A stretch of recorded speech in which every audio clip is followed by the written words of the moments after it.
Welcome back to Goodnight Lighthouse. I'm Miss Dorothy and I'm here to read you another story. And I've got a story about planting a garden. Well, sort of about planting a garden.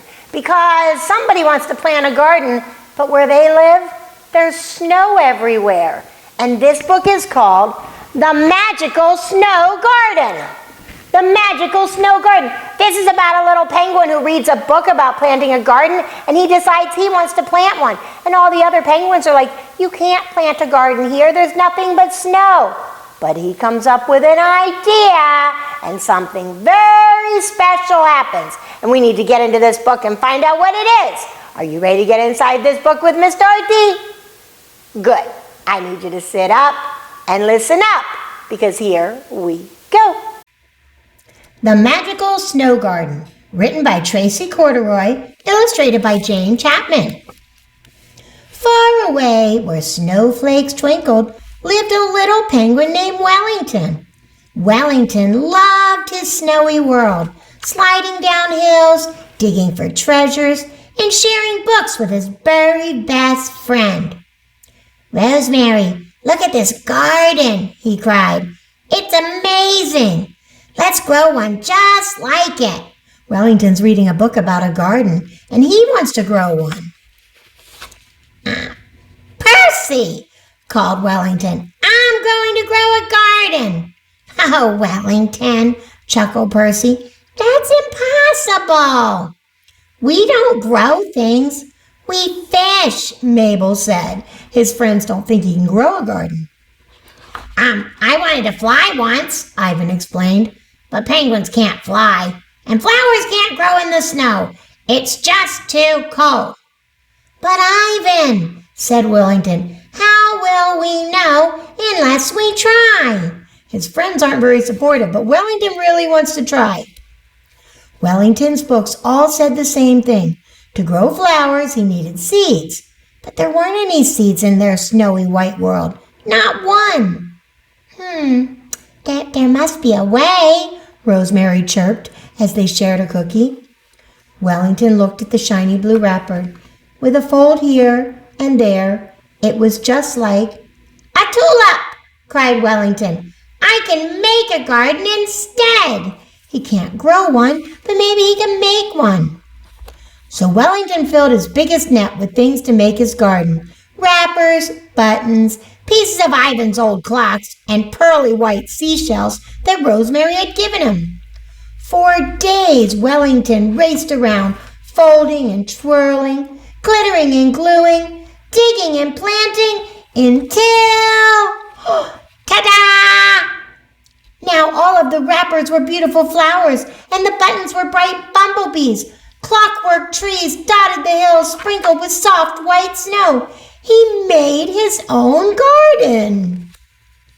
"Look," Percy pointed. "Wow," Mabel gasped. "He's done it," Ivan smiled.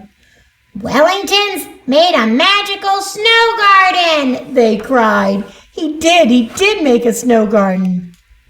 But the garden had no wall to keep out the wind, and that very night a storm blew in. It whipped and whirled and roared, whoosh! And Wellington's garden was blown away. Oh no! Every last petal. Poor Wellington. He's going to be so disappointed. It's okay," said Mabel. "You tried your best." They brought him warm milk and cookies, but Wellington shook his head. "No thanks," he sighed. Just then he heard a flutter of wings, and Rosemary dropped something in his lap. Slowly, Wellington smoothed out the shiny blue wrapper. Then he folded it just so. "The first tulip for the next garden," Wellington decided. He's just going to try again. This time Wellington's friend helped to make his wonderful new garden. Percy built a wall to keep out the wind. Mabel made a beautiful fountain, and Ivan's tree had clockwork birds that sang. Then Rosemary flew off to tell the world about her friend's amazing garden. They did it again, and they all worked together. And the whole wide world came hurrying to see it. There were bright pink flamingos, koalas, and camels, and elephants with trumpeting trunks. There were zebras, giraffes, and bouncing kangaroos. "Wow!" Wellington gasped. Look at everyone who's coming to see his garden. Wellington, called Ivan, you were right. You never know what you can do until you try.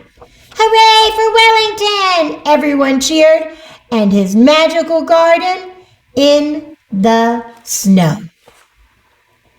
Wow, that really is a magical garden. Did you see what happened? Wellington really wanted to plant a garden, but he didn't have any seeds, and there was snow everywhere, and he just couldn't do it the way it said in the book. But he used his imagination, and he got all creative, and he took paper and all kinds of other things, and made a beautiful garden, and everybody in the whole world came to see it. All the animals, the giraffes, the elephants, the kangaroos, they all loved Wellington's garden. And Wellington and his friends were so happy with their magical snow garden. That was a really fun book. I really liked that. I really loved how Wellington's friends came together and helped him plant his garden, helped him make all that stuff. It was really sad after he made the first one and the wind came and blew it away, but his friends helped him to make another one. I love when friends help each other. That is so special because it was important to Wellington. It was important to his friends. We need to remember that.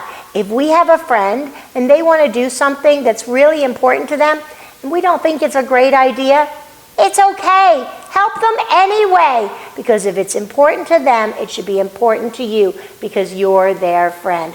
I hope you'll remember that because being a good friend is so important. Remember what Miss Dorothy tells you all the time. What does the Bible say about having friends? To have friends, you need to be a friend. So you need to be a friend and be encouraging when your friend wants to do something special. And not just your friends. You can do that for mom and dad and grandpa and your teacher. If they want to do something special, chip in, help them. Show them what a good friend you can be.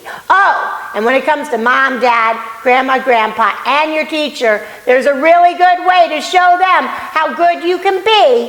What is it? I know. Obey, and obey right away. And then come back and see Miss Dorothy, because I'm going to be sitting right here, ready to read another book to you. Bye! Thanks for reading with Miss Dorothy. I hope you enjoyed this book, and I hope you'll come back soon to read another. What's your favorite book? Drop Miss Dorothy a note and let me know. I'll go find it, and I'll read it to you. Be sure to subscribe, like, and share. I'll see you soon.